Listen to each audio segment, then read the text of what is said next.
Hey, John Reagan here with E-Powersport. Does that look reversed to you like it does to me? It's like, yeah, it does go the right way on there.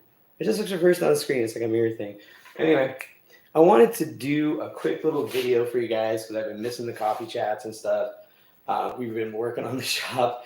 We unloaded a container, three of us, and yeah, it's a lot of work. Oh, this one is something else. Anyway, so I had a question from a commenter on YouTube. So hey, put on YouTube here. And John H. Miller said that the Himiway is not actually a class 3 because it doesn't go 28 miles an hour. And he's right, it doesn't go 28. It is locked at 25. And as I mentioned before, it's so that they can better manage the battery and give you more consistent distance. Some people just want to go faster, and that's fine. Some people want a consistent ride. They want to be able to get on it and know it's going to go so far versus, oh crap, I have to pedal now. So I get that, right? But a class 3 is actually up to 28 miles an hour. Anything past that is actually considered a moped and then a motorcycle after that. So it's something to look at. Look at your local laws, see what they call it. Here in Vegas, that's how it works. 750 watt. Anything past that's a moped. Anything over 2 horsepower is a motorcycle, really. But they have better things to do. But the thing is, he asked a really great question. And I was thinking about it today. I was like, oh, crap, I should have responded to John on that. And he said to me, one last question. How would you like to own a car with a cutoff at 65 miles per hour, but it could go 100 miles per hour? It would piss you off, right? Well, John, actually, most cars have that built into the systems that they have in place, and it's called a governor. Nowadays, they use the ECU to control that, and you can replace it with a performance ECU that takes out those. But the government regulates how fast cars can travel, and at what class of car, how fast it can travel. And so each one, based on the equipment that is applied, right, to the unit, then gets a rating and is allowed, to go so fast. Again, you as an American can take that off and apply what you want, and you can take responsibility for your own actions. That's the great thing about America, right? We can take responsibility. Yeah, whole other video. Let's not get into that. We can take responsibility for our own actions. And anyway, so but even more so, those are instances where regulation applies and creates a situation where the manufacturer has to impose restriction like that, right? Like a governing. In Himiway's case, they're doing it to provide a more consistent experience, right? It's not drinking the Kool-Aid. It's just that they looked at what people wanted and they asked people what they wanted, and people want things to be consistent, right? I want to know that when I take it for a ride, it's going to go a certain distance. I'm going to be able to get home a certain distance. Similarly, though, a couple companies that don't operate under regulation and or the best interests, we'll say, of performance, for example, one is Zero, right? You actually have to subscribe to unlock things via an app on your newer Zero motorcycles.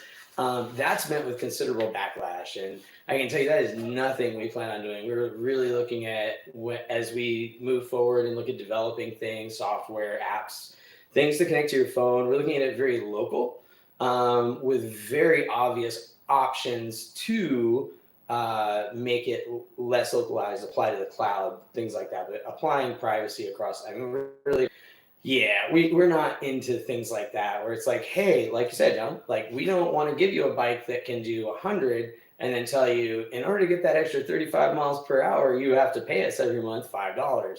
That, to me, that is just nickel and diming your customer on a physical product, right? It's not a real service. Another company that does this is very favorable in the public is Tesla. Tesla will charge you to unlock features in your car that it can already do. I personally, if I was to ever own a Tesla, would want one with absolutely no auto driving stuff in it. Take all that extra weight out so I can get all that extra power and speed. I'm a driver though, and then tighten everything else up for me. So make that. But otherwise, yeah, take all the other superfluous crap out because I don't need it and I don't want it. And then you can keep your subscription. You know what I'm saying?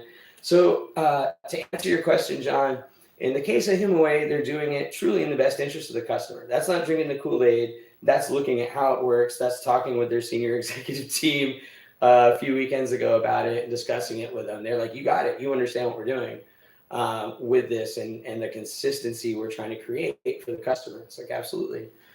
But when it comes to other companies, you can tell that they're not, some of them are doing it because they're told to by the government, right? Because let's face it, if GM could, they just give those 1,000 miles per hour and be like, have fun. It's like, they bought it, man. I don't know. They bought it.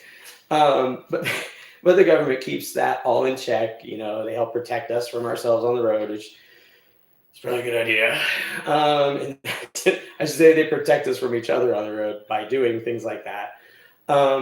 But in the instance of other products, other electric products that are out there, even BMW started doing this with a seat and steering wheel around. I was like, I'll suffer with a cold butt and I'll suffer with a cold steering wheel and I'll suffer without a BMW. How about that? Because that's just asinine to me.